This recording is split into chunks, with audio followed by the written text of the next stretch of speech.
Okay, just real briefly about the Society of St. Pius X. Okay, we don't condone them. We don't require people to go, but we don't forbid them. Remember, I flew to Australia. The longest flight in the world was from Los Angeles to Sydney, and then I still have to go across the whole continent of Australia to Western Australia to Perth. And I'm thinking, aren't there any priests between here and, Australia? There's got to be somebody closer, So they did have a Pius X priest there, and of course we're said to be conscious, so there's difference. But I just want to kind of explain it. When their priests are validly ordained, so let me explain what Father was saying. Okay, the ceremony to make, now they call it the ordination of bishops. In 1968, Paul VI purposely changed the words, and in the 1940s, Pope Pius XII said there was a question, so he solemnly decreed, as you have to believe this, these words are necessary for validity. And then when you compare the Latin with the English, the only word that's the same is and. So it's totally invalid. It's not even doubtful. Okay, so anybody that's in the Novus Ordo Church that was ordained with the new rite, they're not priest, period. Anybody who was in the Society of St. Peter, and then they were ordained by a Vatican II bishop who was from this, and that went through that ceremony, they're invalid. So it's not even doubtful, it's totally invalid. So, when the priests are validly ordained, so if those in the Society of St. Pius X, again, if they're from the Novus Ordo Church, they were ordained in the new rite, they can't bless the rosary, they're not priests. So you don't go there. But when their priests are validly ordained, no problem going there. I mean, you could go to their mass and sacraments. There are some problems, we'll talk about that in a minute. But like I said, those people in Australia, yeah, I think it was justified. We didn't have very few, I don't know if we had even a sedevacantist priest in the whole continent. And then if there's a valid St. Pius X priest there in Perth, then yes, they could go to that mass, go to confession, go to communion, and then with some caution. Okay, we don't want to trouble their conscience if they're going and they don't have an alternative. It's better to leave them in good faith than in bad faith against their conscience. And the Society of St. Pius X, those priests, even if they go along with the modernism, like Father said, they're not excommunicated. They're in good faith, even when you're praying for the Pope at that time. They thought, it's confusing, because even Archbishop Lefebvre zigzagged, and there's very few leaders after Vatican II. This is the Pope issue is a very difficult thing to understand. It takes a lot of grace and humility. So the average Catholic can't make all these theological distinctions. So we don't oblige people to go, we don't forbid them. And then with this una cum issue, if a priest, okay, Father Shell was a Jesuit.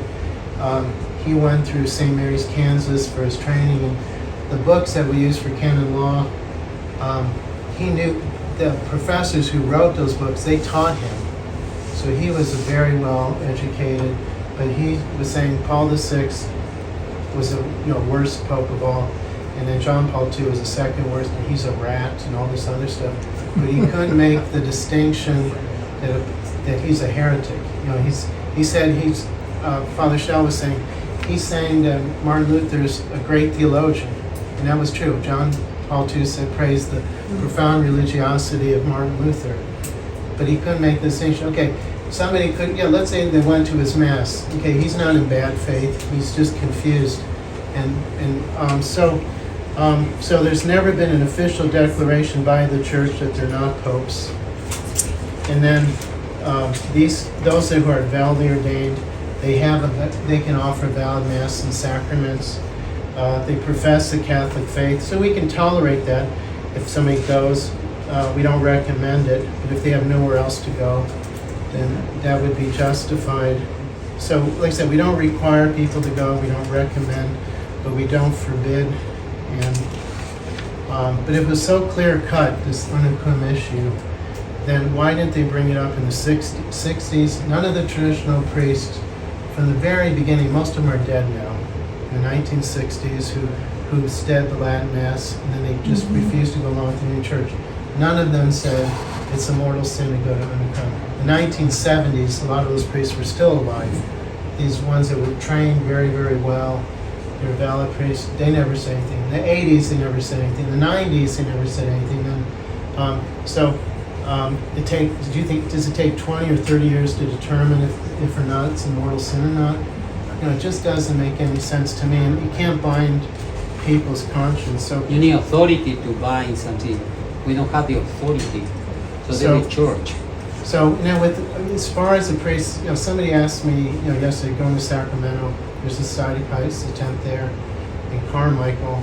So they asked if they can go. So I said, I just got to find out if the priest was validly ordained.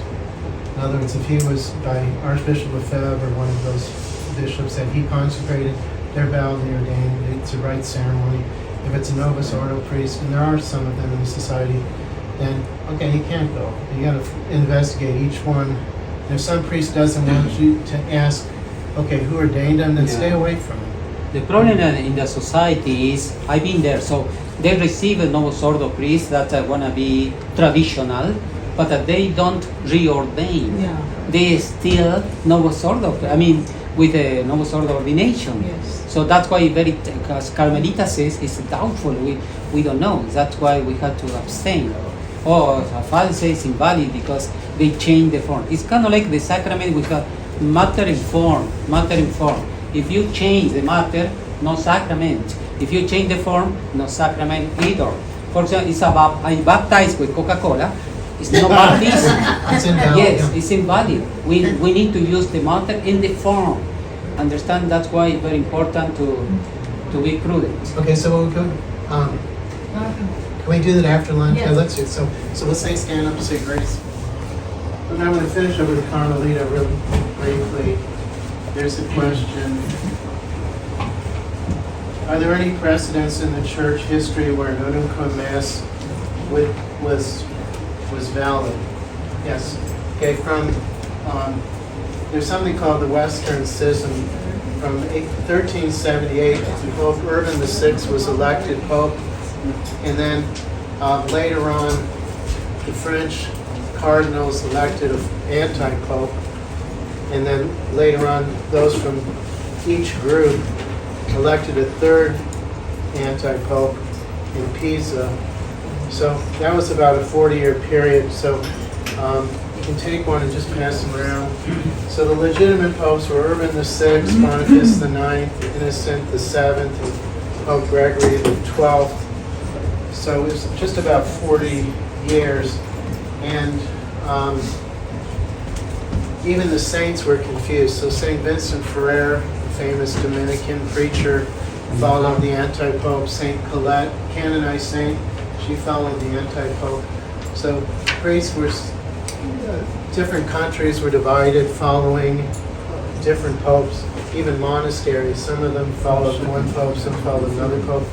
And then it wasn't until the Council of Constance and the election of Pope Martin V that the schism came to an end. So some of those people were saying the Mass Unicum, the Pisan Pope who was an anti-pope. Some people were saying the Mass in union with the Avignon anti-pope. And then some were saying the Mass in union with the true Pope, but they were confused. But and then eventually it was settled. So when Pope Martin V was elected, there was an undoubtedly legitimate pope, and the schism was over. So, and then Father Zappalena is a Jesuit, and now you have to have jurisdiction to hear confessions and some certain, with matrimony, there's some certain things that the priest has to have jurisdiction. Okay, now some people are following an anti-pope, some are following a true pope. There's two anti-popes at the same time. So he said during the Western Schism, jurisdiction was supplied by the true pope. In other words, all these people had the same faith, but they were confused because it was political, some of it was political and other reasons. So during the Western Schism, jurisdiction was supplied by the true pope. If there was no pope, Christ would supply jurisdiction until another pope was elected. So anyway, I just want to end this Unicum